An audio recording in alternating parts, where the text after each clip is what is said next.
എല്ലാവർക്കും പുതിയൊരു വീഡിയോയിലേക്ക് സ്വാഗതം.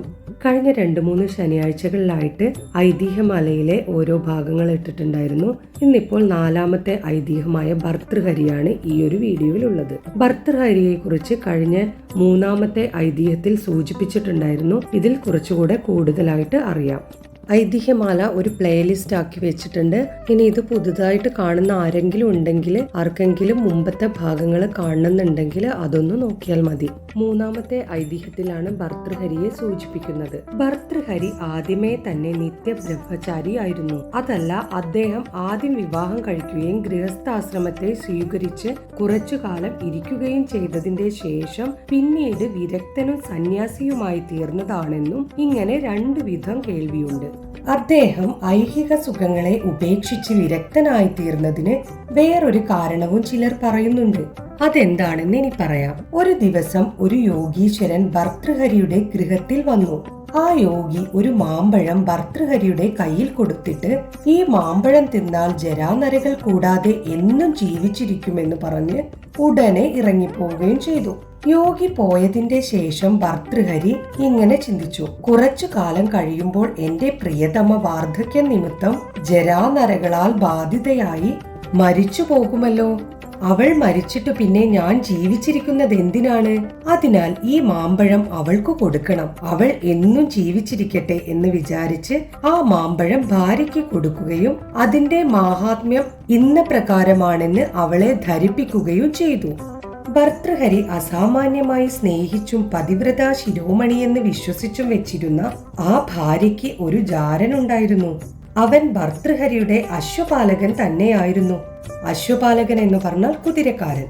മാമ്പഴം കയ്യിൽ കിട്ടുകയും അതിന്റെ മഹാത്മ്യത്തെ പറ്റി അറിയുകയും ചെയ്തപ്പോൾ പുംസ്ഥലിയായ ആ സ്ത്രീ, നമ്മുടെ ജാരൻ മരിച്ചിട്ട് പിന്നെ ഞാൻ ജീവിച്ചിരിക്കുന്നത് എന്തിനാണ് എന്ന് ചിന്തിച്ചു. അവൻ എന്നും ജീവിച്ചിരിക്കട്ടെ എന്ന് വിചാരിച്ച് ആ മാമ്പഴം ആരും അറിയാതെ ജാരനെ വരുത്തി അവന് കൊടുക്കുകയും അതിന്റെ മഹാത്മ്യത്തെക്കുറിച്ച് ഗ്രഹിപ്പിക്കുകയും ചെയ്തു. ആ കുതിരക്കാരൻ ചിന്തിച്ചു, എന്റെ ഭാര്യ മരിച്ചിട്ട് പിന്നെ ഞാൻ ജീവിച്ചിരിക്കുന്നത് എന്തിന്? അവൾ എന്നും ജീവിച്ചിരിക്കട്ടെ എന്ന് വിചാരിച്ച് അത് അവന്റെ ഭാര്യയ്ക്ക് കൊടുത്തു. കുതിരക്കാരന്റെ ഭാര്യ ഭർതൃഹരിയുടെ ഭവനത്തിലെ അടിച്ചുതളിക്കാരിയായിരുന്നു.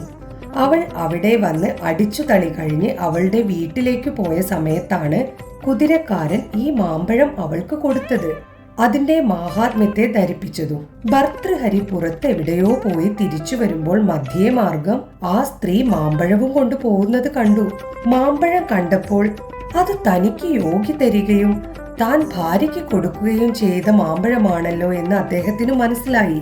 അദ്ദേഹം അവളോട് ചോദിച്ചു, നിനക്ക് ഈ മാമ്പഴം എവിടെ നിന്ന് കിട്ടി? ഇതെനിക്ക് എന്റെ ഭർത്താവ് തന്നതാണ് എന്ന് മാത്രം പറഞ്ഞിട്ട് അവൾ പോയി.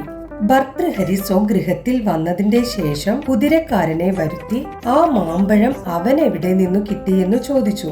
ആദ്യമൊക്കെ അവൻ ചില വ്യാജങ്ങൾ പറഞ്ഞുവെങ്കിലും ഒടുക്കം ഭർതൃഹരിയുടെ നിർബന്ധവും ഭീഷണിയും കൊണ്ട് വാസ്തവം തന്നെ പറഞ്ഞു. അത് കേട്ടപ്പോൾ ഭർതൃഹരിക്ക് വളരെ വ്യസനമുണ്ടായി. കഷ്ടം, ഞാൻ അതിമാത്രം സ്നേഹിക്കുകയും വിശ്വസിക്കുകയും ചെയ്തിരുന്നത് ഈ കുലടയെ ആണല്ലോ. സ്ത്രീകളെ ഒരിക്കലും വിശ്വസിക്കാൻ പാടില്ല. കഷ്ടം, ഇവൾക്ക് വിരൂപനും തന്റെ ഭൃത്യനുമായ ഈ നീചങ്കലാണല്ലോ അഭിനിവേശം ഉണ്ടായത്. ആശ്ചര്യം തന്നെ, ഇവൻ ഇവളുടെ ജാരനല്ലെങ്കിൽ ഇവൾക്ക് ഇവനോട് ഇത്രയും സ്നേഹം തോന്നാനും ഈ മാമ്പഴം ഇവനു കൊടുക്കാനും ഇടയില്ല. ഏതായാലും ഇതിനെക്കുറിച്ച് ഇപ്പോൾ ഒന്നും പറയണ്ട എന്നിങ്ങനെ വിചാരിച്ച് അദ്ദേഹം കുതിരക്കാരനെ പറഞ്ഞയച്ചിട്ട് ശയനഗൃഹത്തിൽ പോയി വിചാരമഗ്നനായി കിടന്നു. കുതിരക്കാരൻ ഈ ഉണ്ടായ സംഗതിയെല്ലാം ഒരു ദാസി മുഖേന ഉടനെ ഭർതൃഹരിയുടെ ഭാര്യയെ ഗ്രഹിപ്പിച്ചു. തന്റെ വ്യാജ പ്രവൃത്തികളെല്ലാം ഭർത്താവ് അറിഞ്ഞു. ഇതറിഞ്ഞപ്പോൾ അവൾക്ക് വളരെ വ്യസനവും ഭയവും ഉണ്ടായി. ഇതു നിമിത്തം തന്റെ ജാരന് കഠിന ശിക്ഷയും തനിക്ക് ദുര്യശസ്സും ഉണ്ടാകുമെന്നും ഇവ രണ്ടും ഉണ്ടാകാതെയിരിക്കണമെങ്കിൽ ഭർത്താവിന്റെ കഥ ഉടനെ കഴിക്കണമെന്നും അവൾ നിശ്ചയിച്ചു. ഉടനെ അവൾ വിഷം ചേർത്ത് ഒരു ഓട്ടട ഉണ്ടാക്കി. ഭക്ഷണം തയ്യാറാക്കാൻ കുറച്ച് താമസമുണ്ട്, വയറു കായാതിരിക്കട്ടെ, ഇത് തിന്നോളൂ എന്ന് പറഞ്ഞ് ആ പലഹാരം ഭർതൃഹരിയുടെ കയ്യിൽ കൊടുത്തു. അംഗനാചനത്തോളം ദുർബുദ്ധി മറ്റാർക്കുള്ളൂ? ഭർതൃഹരി പലഹാരം കയ്യിൽ വാങ്ങിക്കൊണ്ട്, ഇവൾ എന്നെ കൊല്ലാനായി വിഷം കൂട്ടി ഉണ്ടാക്കിയതായിരിക്കണം, ഇനി ഇവളുടെ സഹവാസം ഉപേക്ഷിക്കുക തന്നെയാണ് യുക്തം. സംശയമില്ല. 4 ആശ്രമങ്ങൾ ഉള്ളതിൽ ഉത്തമവും സുഖപ്രദവും ദുഃഖരഹിതവുമായിരിക്കുന്നത് ചതുർത്ഥാശ്രമം തന്നെയാണ്. അതിനാൽ അചിരേണ അതിനെ തന്നെ സ്വീകരിക്കണം. ഇങ്ങനെയെല്ലാം മനസ്സുകൊണ്ട് നിശ്ചയിച്ചിട്ട് ഓട്ടപ്പം വീട്ടേ ചുടും എന്നു പറഞ്ഞുകൊണ്ട് അവിടെ നിന്ന് എണീറ്റു പുറത്തു വന്നു. ആ പലഹാരം പുരയുടെ ഇറമ്പിൽ തിരുകി വെച്ചിട്ട് അദ്ദേഹം ഭിക്ഷ വാങ്ങി ഭക്ഷിക്കുന്നതിനായി ഒരു ചട്ടി കയ്യിൽ എടുത്തുകൊണ്ട് പുറത്തിറങ്ങി പോവുകയും ചെയ്തു.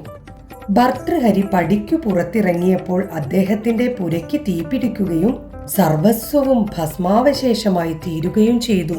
അനന്തരം ഭർതൃഹരി സന്യാസി വൃത്തിയോടുകൂടിയും ഭിക്ഷയെടുത്തു ഭക്ഷണം കഴിച്ചും പല സ്ഥലങ്ങളിൽ സഞ്ചരിച്ചു. ഒടുക്കം അദ്ദേഹം ഭിക്ഷ യാചിച്ചു വാങ്ങി ഭക്ഷണം കഴിക്കുന്നത് യുക്തമല്ലെന്നും വല്ലവരും വല്ലതും കൊണ്ടുവന്നു തന്നെങ്കിൽ മാത്രം ഭക്ഷിച്ചാൽ മതിയെന്നും നിശ്ചയിച്ച് പരദേശത്തുള്ള ഒരു മഹാക്ഷേത്രത്തിൽ ചെന്നു ചേർന്നു. ചിദംബരത്താണെന്ന് ചിലർ പറയുന്നുണ്ട് ആ ക്ഷേത്രം.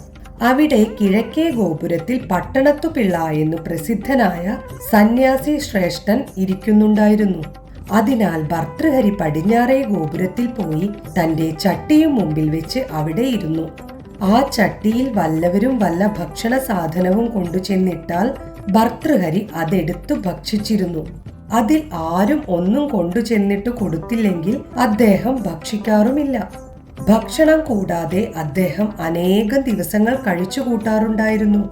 എന്നാൽ അതുകൊണ്ട് അദ്ദേഹത്തിന് വിശേഷിച്ച് യാതൊരു സുഖക്കേടും ക്ഷീണവും ഉണ്ടായില്ല. അങ്ങനെ ഇരിക്കുന്ന കാലത്ത് ഒരു ദിവസം ഒരു ഭിക്ഷക്കാരൻ അവിടെ കിഴക്കേ ഗോപുരത്തിൽ ചെന്ന് പട്ടണത്തു പിള്ളയോട് ഭിക്ഷ യാചിച്ചു. അപ്പോൾ പട്ടണത്തു പിള്ള, ഞാനും തന്നെ പോലെ ഒരു ഭിക്ഷക്കാരനാണ്, തനിക്ക് തരുന്നതിന് എന്റെ കൈവശം യാതൊന്നുമില്ല. എന്നാൽ പടിഞ്ഞാറേ ഗോപുരത്തിൽ ഒരു ധനികൻ ഇരിക്കുന്നുണ്ട്, അവിടെ ചെന്ന് ചോദിച്ചാൽ അദ്ദേഹം വല്ലതും തരുമായിരിക്കും എന്ന് പറഞ്ഞു. ഉടനെ ആ ഭിക്ഷക്കാരൻ പടിഞ്ഞാറേ ഗോപുരത്തിൽ ഭർതൃഹരിയുടെ അടുക്കൽ ചെന്ന് ഭിക്ഷ ചോദിച്ചു. അപ്പോൾ ഭർതൃഹരിയും ഭിക്ഷ കൊടുക്കുന്നതിന് എന്റെ കൈവശം യാതൊന്നുമില്ല, ഞാനും തന്നെ പോലെ ഒരു ദരിദ്രനാണ് എന്ന് പറഞ്ഞു. ഉടനെ ഭിക്ഷക്കാരൻ, അങ്ങൊരു ധനവാനാണെന്ന് കിഴക്കേ ഗോപുരത്തിലിരിക്കുന്ന മനുഷ്യൻ പറഞ്ഞല്ലോ. ഇത് കേട്ടപ്പോൾ താൻ ഒരു ചട്ടി വെച്ചുകൊണ്ടിരിക്കുന്നതിനാലാണ് പട്ടണത്തു പിള്ള ഇങ്ങനെ പറഞ്ഞയച്ചതെന്നും വിരക്തന്മാർക്ക് ഇങ്ങനെ ഒരു ചട്ടി വെച്ചുകൊണ്ടിരിക്കുക അയുക്തവും അനാവശ്യവുമാണെന്നും ഇങ്ങനെ ഒരു പാത്രം വെച്ചുകൊണ്ടിരുന്നാൽ വല്ലവരും വല്ലതും തന്നാൽ കൊള്ളാമെന്ന് തനിക്ക് ആഗ്രഹമുണ്ടെന്ന് അർത്ഥമാക്കുന്നതാണെന്നുമാണ് പിള്ളയുടെ അഭിപ്രായമെന്നും മനസ്സിലാവുകയാൽ ഇനി ഇതിരുന്നിട്ട് ആരും ഇങ്ങനെ പറയാനിടയാകരുത് എന്നും പറഞ്ഞ് അദ്ദേഹം ആ ചട്ടിയെടുത്ത് ഒരേറു കൊടുത്തു. മൺപാത്രമായ ചട്ടി ഉടഞ്ഞു തകർന്നു പോയി എന്നുള്ളത് പറയണമെന്നില്ലല്ലോ. പിന്നെ ഭർതൃഹരി ആജീവനാന്തം ആ പുണ്യക്ഷേത്ര സന്നിധിയിൽ തന്നെ ഇരുന്നിരുന്നുവെന്നും അദ്ദേഹത്തിന്റെ വിശിഷ്ട കൃതികളെല്ലാം അദ്ദേഹം അവിടെ ഇരുന്ന് ഉണ്ടാക്കിയിട്ടുള്ളതാണെന്നാണ് കേൾവി.